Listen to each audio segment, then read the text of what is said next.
जी, मैं अपनी तरफ से और अपने तमाम साथियों की तरफ से निज़ाम अखबार की 10वीं सालगिरह के मौके पर तमाम निज़ाम टीवी को की जितने भी आपके निज़ाम अखबार के जितने भी अहदेदारान हैं, मेंबरान हैं, सबको मैं मुबारकबाद पेश करता हूँ।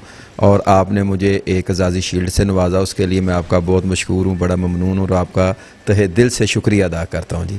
अल्लाह ताला आपको इसी तरह मखलूक खुदा की खिदमत करने की और मुआशरे की बुराइयों को उजागर करने की और लोगों की असलाह करने के लिए जिस तरह से आप मुस्बत इक़दाम उठा रहे हैं, वो इंतहाई जो है वो तारीफ़ के काबिल हैं। तो मैं आपका एक दफ़ा फिर आपको मुबारकबाद भी पेश करता हूँ। और आपकी तकरीब में मैं तो नहीं पहुँच सका था, तो कोई मसरूफ़ियत की वजह से, लेकिन मैंने उसको बहुत मिस किया और मैं बहुत शर्म भी महसूस की कि वहाँ पे ना जा सका, वरना मेरे लिए बड़ी खुशकिस्मती की बात होती, मैं भी उस तकरीब का हिस्सा बनता।